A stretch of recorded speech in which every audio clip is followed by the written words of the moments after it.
Welcome back to Jeff Koinange Live. Once again, apologies for the technical hitches, and I agree with Alpha Musani, who says, kindly fix the sounds. It feels like watching VOK. That's exactly how it feels on this end, Musani. Don't worry about it.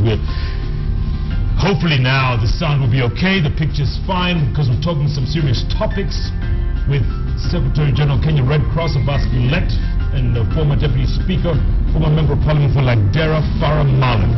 It's about 147 young kids killed 6 days ago in Garissa University College. The way forward, state of security, state of preparedness. And before the break, I was asking the gentleman here what the Grand Mullah, Ahmed Nasir Abdullahi, said, that this is homegrown terrorism at play here. You've seen the reactions. Hawalas have been shut down. Majority Leader Eden Dwale says he knows the names of the people funding, aiding and abetting the terrorists. Mheshimiwa, is it true? Is this homegrown terror? Terrorism is as much homegrown as it is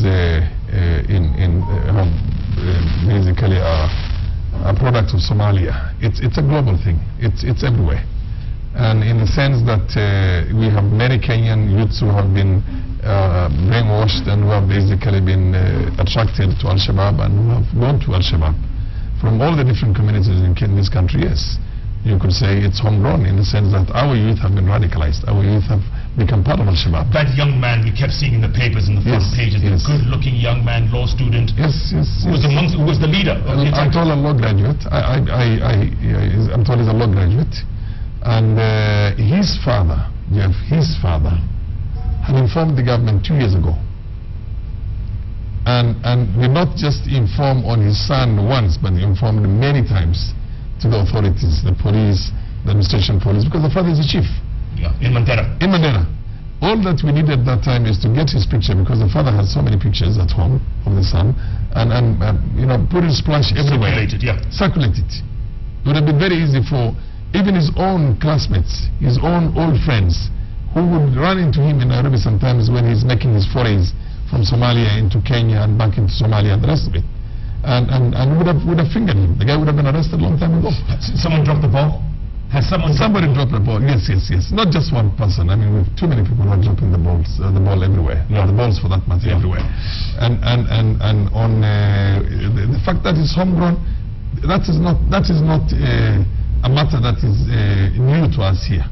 I mean, we've seen all the terrorists who have been either arraigned in courts or have been killed for that matter. They have Mohammed, Abdullahi, in his case I think Abdurrahim, Omondi, you know what I mean? I mean, every name is there. But the very fact that Ahmed Nasir is saying specifically, this is the work of either business or a political elite in Garissa, I think Ahmed Nasir needs to go to the criminal investigation department, needs to call him in very fast and tell us what you know about these things. He might have information that we don't know ourselves. You see what I mean? Yeah. So he has to say exactly what it is. The mere fact that somebody from Garissa or from Kiambu, he has been radicalized and is in Somalia and coming back to attack, in itself it does not translate into Jeff Koinange or Farah Maalim or Abass Gullet or anybody who is senior in this place being behind him or behind that. Okay, SG, let's switch gears and real quick. Westgate, you were there front and center from day one all the way to the end. Have we learned lessons from Westgate with the Garissa incident? Yeah, and this is what I was saying earlier. I mean, we as humanitarian actors and first responders, learning from Westgate, we agreed to coordinate ourselves with hospitals, government hospital, private sector hospital, military, police, Red Cross, St. John's, all actors. We prepared what we call mass casualty incidents of this nature. We trained, we brought trainers from Israel. The fund that we got from the Westgate Fund, we got then money put aside to train, to develop protocols for mass casualty incidents. We even did drills at the Embakasi military base where the Reke group, Reke squad was there to really then come to a hostage situation crisis, practice life, and all then responders brought in. We had facilitators from Israel who we worked with on this issue. So that's why I'm saying, if you saw the two buildings that collapsed last December and January in Nairobi, the coordination was under NDMU, which is the police unit that is responsible for coordination of internal security challenges. This time they were there, but I'm saying we've learned lessons. There's always a room to increase and to learn. Even here, what we've seen in the last few days in Nairobi has been encouraging to see people are now talking to one another and working together and in better coordination than before. I just want to really say that I was very impressed from my own perspective, without seeming to be praising anybody. The Minister for Health, for example, James Macharia, has been the face of this crisis. He's been to the mortuary almost twice, 3 times a day, giving press conferences in the morning, in the evening. He's been supervising and overseeing the identification of the bodies. He's been to the hospital, Kenyatta. He's been to Nyayo Stadium. We've seen Ministry of Education, the PS, being very active. Today was there to see the first body leaving to go out. I know parents are really frustrated and annoyed, and people are saying there are 166 missing. What I just want to say is clear. 567 children were saved alive, not hurt, and they've now been all taken back to their homes. 113 were injured in Garissa, registered through the county hospital. They've been brought to Nairobi. Some have been released. Some are in Moi Forces, some are Aga Khan, some are Kenyatta. Many have been released. 144 were brought to Chiromo. Now that 144 for me is the answer to the question that has been asked. Until those bodies are identified, and as of this evening, 121 were identified positively. There are still 23 to be identified. It's been very difficult for the National Statistics Bureau and the pathologists. One should also know clearly those bodies were left in Garissa exposed for a period of close to 24 hours. Okay, some of them. We brought in the first 20 on Friday. The rest, on Thursday evening. The rest were brought Friday midday, 1 o'clock up to 6, 7 in the evening.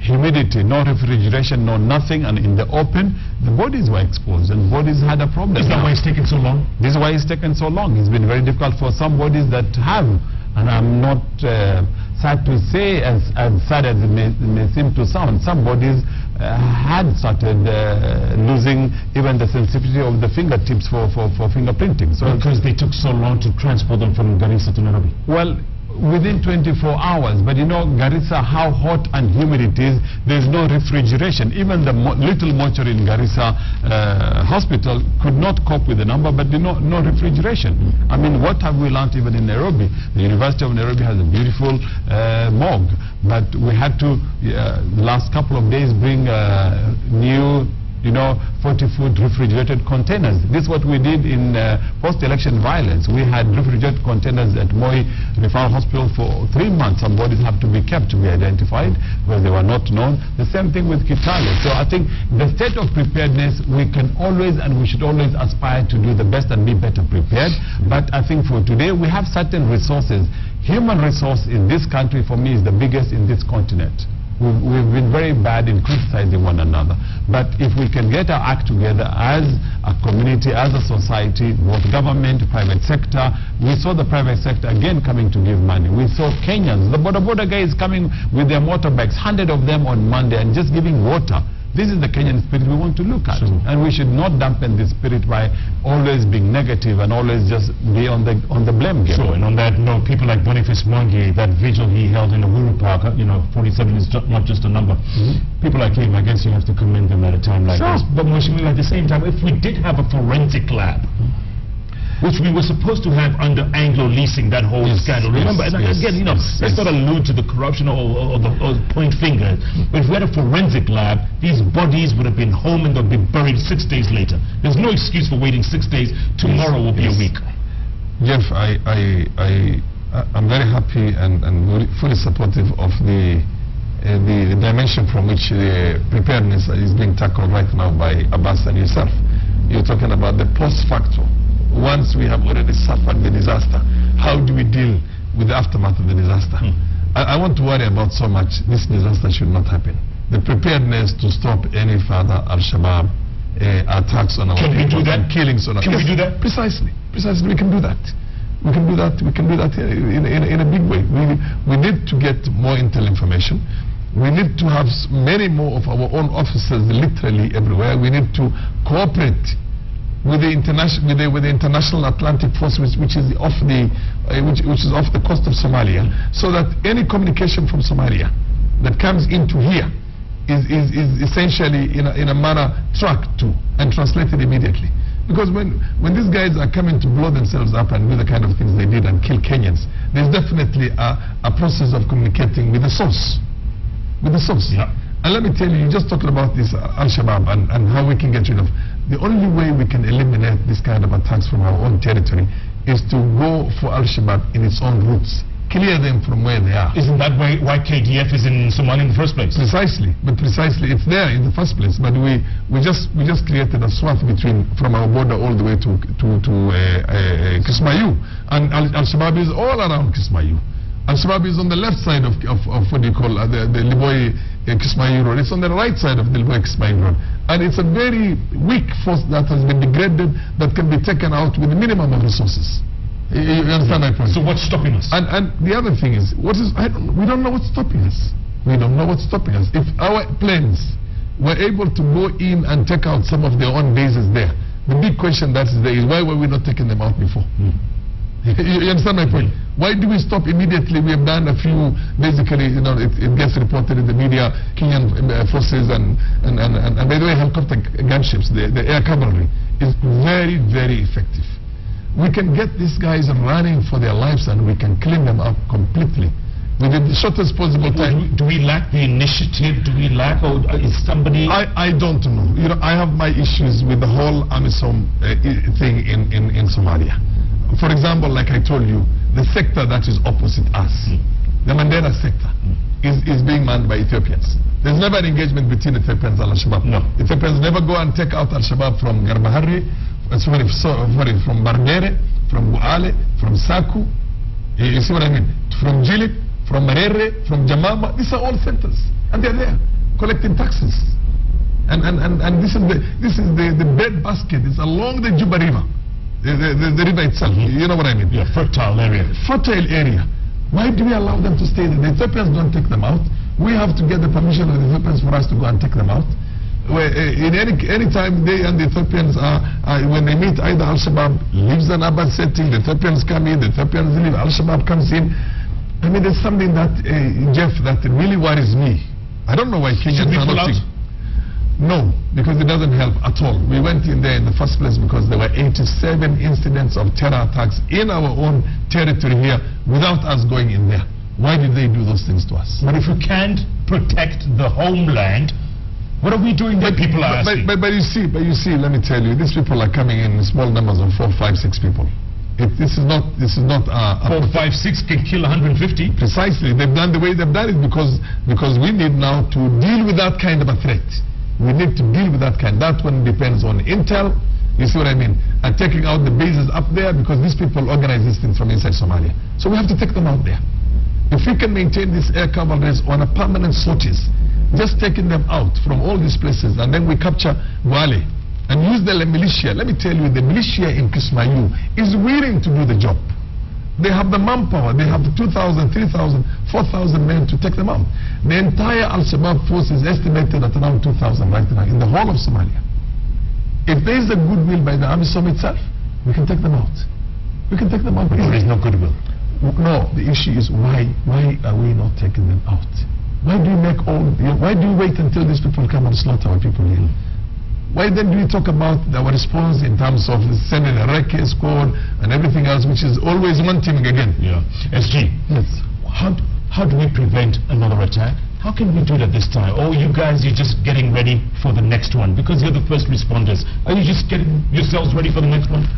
For us, we are prepared for any eventuality, whether man-made or natural. I mean, we have floods today in Budalangi and in Siaya and other parts of Kenya. You know, and we should be ready. We had in Marsabit, in Turbi, There were flash floods.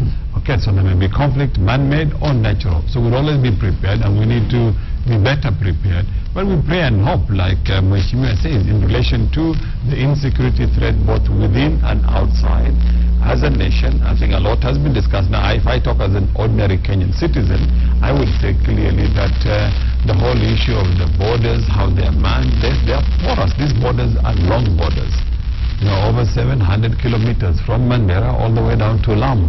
It is, I think, for me, one to say that I can man from one end to the other end of the border, seal it completely 100%, it will take many years. That's what someone's trying to do with a wall. They're trying to build a wall. You think that's, is that logical? I would let Farah answer that. Jeff, the wall, it's the craziest idea that can come from anybody anyway. A wall, 700 and something kilometers wall, that cannot be scaled by anybody. What's going to be the cost of that? We can't pay for it for the next 60 years. You know what I mean? It's going to be trillions of dollars. Absolutely. I mean, it doesn't make sense. But Jeff, let me just give you one example. A chief of Mandera, from a very famous conservative family, a family that even at the time of independence, when the most of the residents of Wajir, residents of Wajir, Mandera, Garissa, the former NFD, wanted to secede and join with Somalia. One family that said, one of the few families that said no, the Sheikh Ali family. Sheikh Ali family that had produced many members of parliament. I think 4 or 5 of them are from that family itself. The late Mohammed Sheikh Ali, his brother, who's still alive, who's been an assistant minister in the Kenyatta government, first Kenyatta government for a long time. It's a big family. The chief was from that family. He fingered 2 terrorists, Al-Shabaab terrorists, and told the security services, these guys are Al-Shabaab, go and arrest them. They were arrested. They paid their way out. They came to the chief and told him, listen, you fingered us. We've been told. The security guys told them, you're fingered by the chief. We've been told. We paid 200,000 shillings to secure our freedom. If you don't want us to kill you, pay us back the 200,000 shillings. The man realized he is going to die if he doesn't do that, because he cannot trust his own government, and he's a civil servant. Right. He went and looked for the 200,000 shillings and gave it to the terrorists. They took the 200,000 shillings. This is our money, which had needlessly left our possession before. But nonetheless, you don't deserve to leave yourself. They shot him. Pop, pop, pop. And your point is? My point is there's something seriously wrong with our own security machinery in the country here. That's what we need to address. There's something seriously wrong with the manner in which you want to eliminate Al-Shabaab from its roots inside Somalia. Pound these bastards with the air cavalry and our own air force there, and send in the ground forces, send in the Somali militia. They will finish the job. And that, in my opinion, go and get Major General Hussein Ali and talk to him about it and ask him how long it's going to take him to finish that job. Go to our Ambassador Swaleh, who used to be the provincial commissioner of Northeastern Province one time, and brought what looked like an elusive piece in there. They'll tell you they'll finish that in the shortest possible time. Why don't you want to do it? That's my question. It's going to be less costly. It's going to secure our country. It's going to liberate Somalia. You know what I mean? Can I tell you something else? The Al-Shabaab forces in Somalia no longer get arms coming through the sea because of the Atlantic force which is there, the blockade and the sanctions that are there. So where are they getting their arms? And the fact that they've lost the port of Kismayo. Where are they getting their arms? Your guess is as good as mine. Let me tell you what the rumor is. They're buying it from Amisom. For cold hard cash. Absolutely. Where are they getting the money from? Where are they getting the money from? They are taxing all the corporations that are working in Somalia, all the businesses. And if they say no, they come and shoot them dead. So everyone is implicit. Everybody. You have to buy your safety and your security and your life. Let me ask you this. You brought up the Major General Mohammed Hussein Ali, former Delta Force, former Ranger, former... Everything. Yeah, exactly. He's a bad man. We're not using it. We're waiting until it becomes too old. The government was to create an office, a Department of Homeland Security. Yeah. Would that work? You think, SG, would that work? Look, because let's face it, and with all due respect, the new IG, With all due respect. Poor guy, his first test was the one in, by the way, we all gave him the benefit of the doubt, young, and we thought he was literally going to go and take this by the horns. Maybe too young. But the first test itself was a guerrilla test. And I don't think it worked out that way. You think Al-Shabaab is taking him seriously?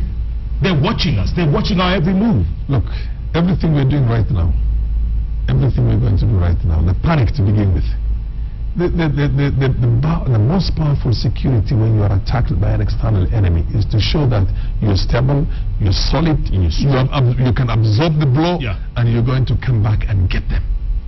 But when we go out there and give the kind of speeches that the executive is giving out there, showing panic, showing looking inwardly and saying hard words to your own citizens here, that if you don't get me these things, if you don't do this and this and this, you're going to come hard on that. That's exactly what Al-Shabaab wants.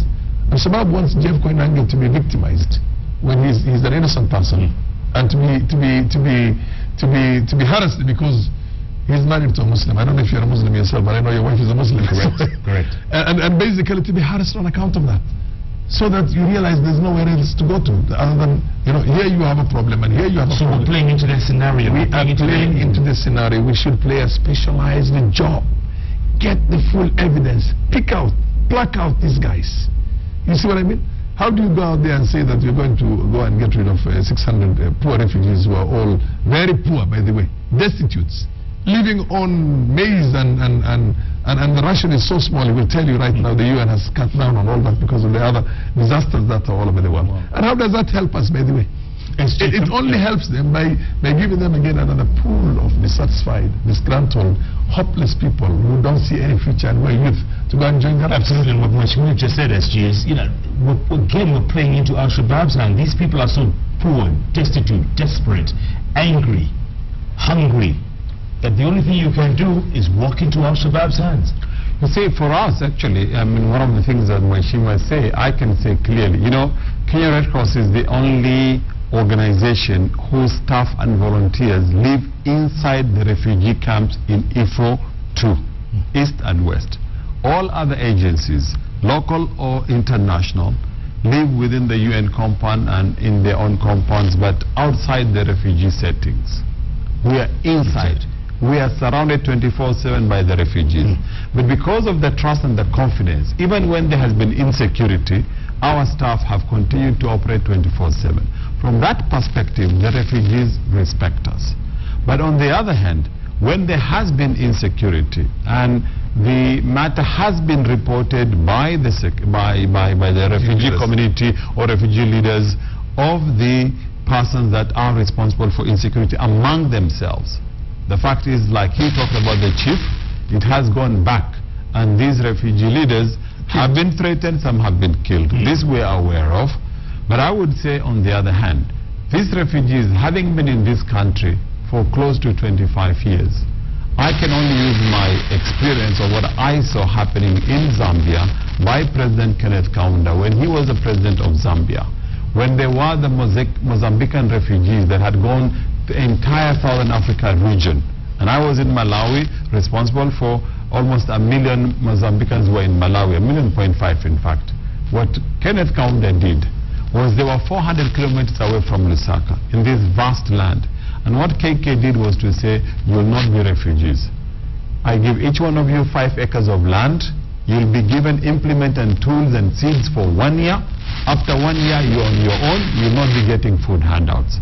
Now, the refugees from Somalia, if the government wanted to deal with this issue, and especially those who were there for a long time, one way is to naturalize them, because some of them are Kenyans, in the sense that they've been there for 25 years. They don't know about Somalia. There are a lot of them without, they don't know Somalia as a country. Their forefathers came from there, or their fathers or grandfathers. But today I would have pushed the UN and international community to have invested in the Dab and in this larger refugee population by saying, okay, we give the same people from both sides of the border, largely. I would have said, give each of them 5 acres, provide water, farm, do business, no food handouts. And give them a year. Period. Not go back home. Jeff, I would do similar to what exactly Gullet is saying. The only thing is, I'll take them across the border. In Somalia. In Somalia. Secure the area first. That's what I'm telling you. Let our forces go in there and pound these guys and liberate the area. Secure the area. Right now, I think in the last 2 years, about 60,000 of them have left. They're going there gradually. They're going back. But there's still 460,000. They're about 400, almost 500,000. Somali Bantus were the farmers who went back. These are the ones who came in 2011. So now with the rains and with good weather, they've gone back to their farms. They're able to live a better life than they will live inside the refugees. What I'm saying is that if you can secure Somalia, the bulk of these Somalis will want to go back to their own country. Do we have the means and the capacity to secure Somalia along with the Somali federal government as well as the local administration in Kismayu? Yes, it's very easy.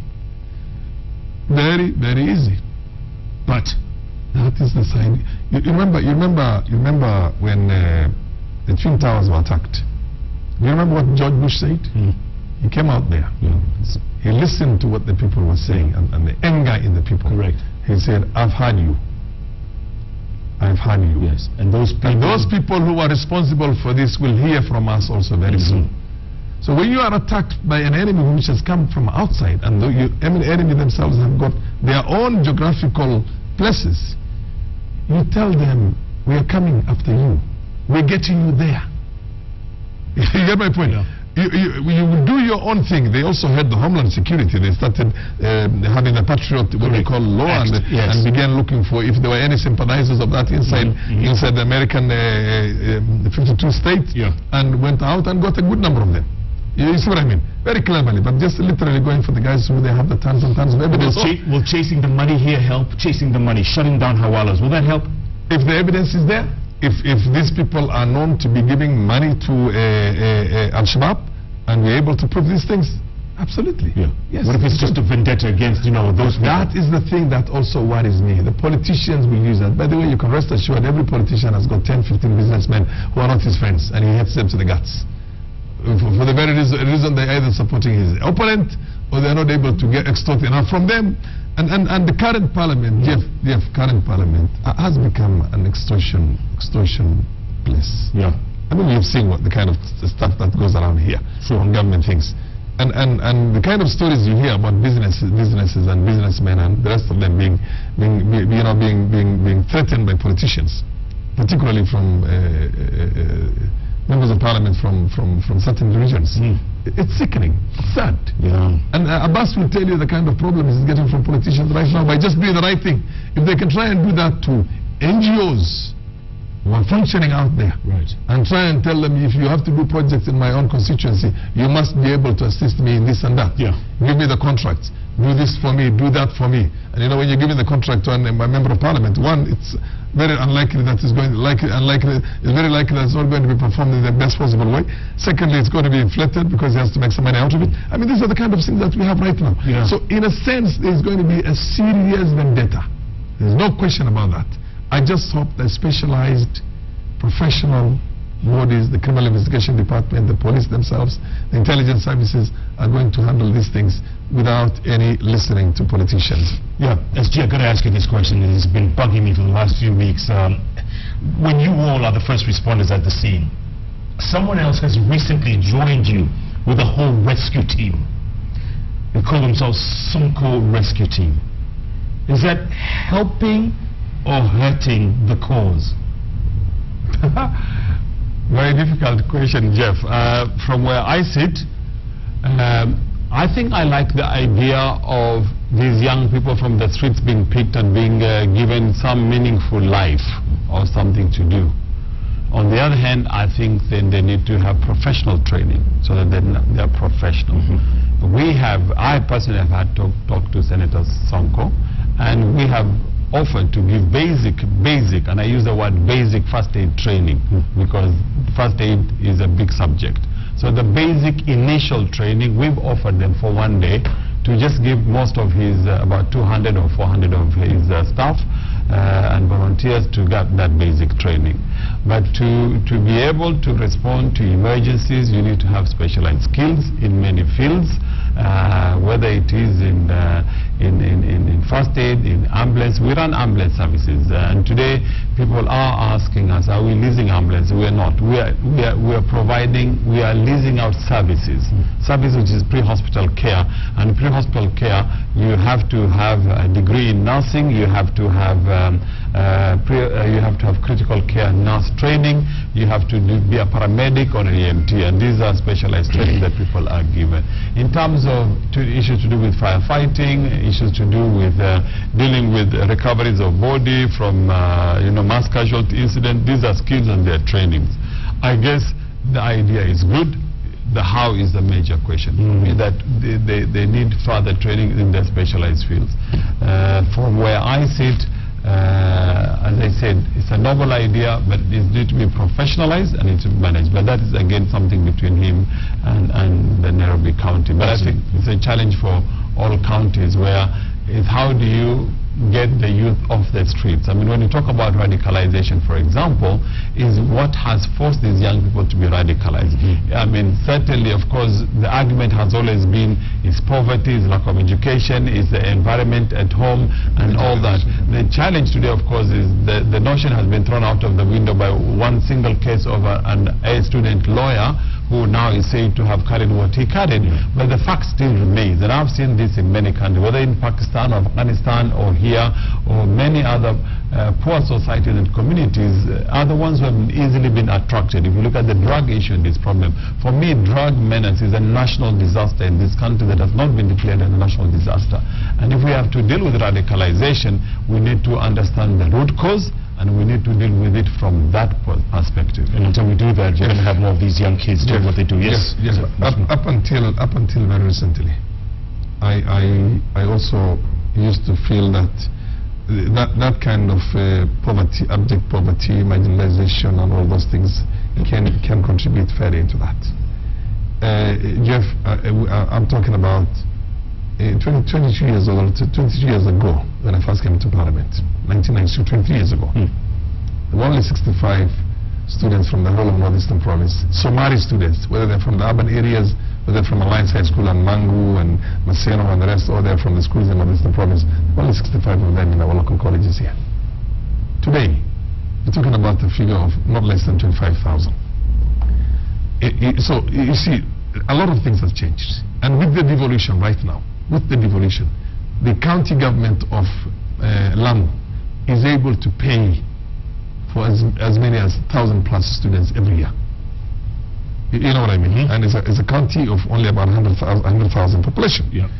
And I did myself a very powerful fundraising for them some time back and started a fund, and that fund is really doing wonders.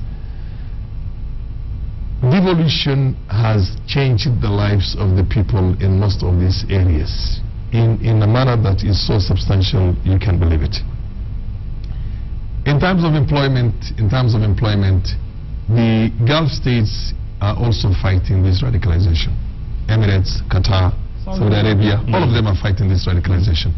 They can take as many as 50,000, 100,000 of those youths every year and give them gainful employments inside their own countries. So we could blame the government many years back because of that institutional marginalization. But progressively there is a powerful change that is coming in. Very powerful change. I just looked at Garissa, for example, the other day, the schools, the way they performed, the children performed. It's phenomenal. But again, let me tell you, I want to treat this one of the young lawyer doing this thing as pretty much an isolated case. Because take a look at this young German first officer who slammed the plane into the Alps. Slammed the plane into the Alps and took with him 152 lives. You will always find in any society a crazed person of that kind of a nature. You find a few of them always in any society. You will find a David Koresh. You will find Osama bin Laden. You will find, by the way, Al-Shabaab is so bad, so far from Islam itself, that Osama bin Laden's successors are saying this is not Islam. You know what I mean? Even they are saying what they did in Kenya here is not Islam. It can only be done by an unbeliever, not just a Muslim. Not even a Christian or a Jew can do that, according to them. You know what I mean? So they are already declaring them as not being Muslims. Because it's not there anywhere in the religion. No. And ISIS, you know what I mean, and Boko Haram. These are thugs. Animals. These are bloodthirsty thugs that need to have the joint efforts of the international community to literally, annihilate them. Agree. And the biggest victims are the Muslims themselves. We are the victims. Jeff, you can't imagine and understand the kind of pain that all good Muslims are going through because of this. Now let me tell you the other thing on radicalization. We allowed radicalization to go on for far too long. Abu Drogo, Makaburi were doing these things for years. And we saw it and just allowed them to do that. You know what I mean? We should not have allowed them to do that. The seeds have been sown. The seeds have been sown. Although the numbers are still, in my opinion, are manageable. And a good number of some of those young people who get radicalized in Mombasa are children who are on drugs. You've heard about that, I'm sure. Combination now, yes. Combination of the two. Correct. Now, drugs is another problem. I think the drugs is, corruption is one thing, because if the policeman can be corrupting to release an Al-Shabaab, you know what I mean, and to finger a government civil servant to be killed, you can imagine how low we have gotten. And then drugs is the other issue. So let's deal with these things concurrently ourselves. Holistically ourselves. And then, let me tell you the other thing. People are getting radicalized in their own bedrooms through some of the sites. You know what I mean? Internet. Yes. The sites in which they used to recruit young girls and boys. You saw the South African girl who was arrested, 15 years old, who was going to join ISIS. And the many European girls and boys who end up in those places. And the 3 from Dar es Salaam who were heading to... Dar es Salaam, and also heading to Al-Shabaab. You know what I mean? There is also a serious brainwashing in these sites. Is there no any way we can deal with these sites? I know we can shut anything that comes from the communist North Korea and the others. Why don't we look also for ways of making sure that these sites are never observed? Gentlemen, a lot of work needs to be done. SG, you have the last word. Go ahead. You get the last word. No, my last word is that for me, I go back to the families. The bodies today, the first 3 were taken. Tomorrow, I think another 20 or 30 will be taken. We hope the process of body identification will be over in the next day or 2, and we hope by this weekend all the bodies would have been taken. I just want to say that from my own perspective, Kenya Red Cross is celebrating its 50th anniversary this year. I like to thank Kenyans for standing by and supporting this national society, which is their society for the last 50 years. And we will kick our celebration on the 8th of May this year, which is the World Red Cross Day and Founders Day. We do hope and pray that we're going to invite His Excellency, who is our patron, to come to this event. And we want every Kenyan to celebrate with us for the next 5-6 months to support this society, because it is through the support of ordinary Kenyans, corporate Kenyans, government of Kenya, and all other stakeholders, international community, that we continue to do what we do. And I'd like to thank all first responders, government, civil societies, NGOs, St. John's, AMREF, who are involved with the exercise that happened the last few days in Garissa. Yeah. I hope you're going to be around for the next 50 years, SG. I'll be long gone. Long gone. You want a last word? Go ahead. Yes, Jeff. My heart also goes out to all those families, and my condolences. And I want to commend also Red Cross for this sterling job that they've done. On this man in particular. Oh, this man is Jeff. I'm proud that he comes from the Coast Province, but he has his roots in my constituency. I've always been trouble with him. And I'm a bit prouder when he couldn't speak. He still doesn't come to speak one word of Somali. When he was in secondary school, I used to hold him by the hand in Mombasa. Very true. As his elder brother. He looks older than me now. Strange fact. He looks older than me. He's much younger than me. He's happier. He has got happier life than me. No, having said that, Jeff, we have one problem in this country that must be resolved. That is the problem of forgetting our men in uniform who are heroes, who lay their lives in defense of this country, and we forget about them the moment they die. Their children suffer, their spouses suffer.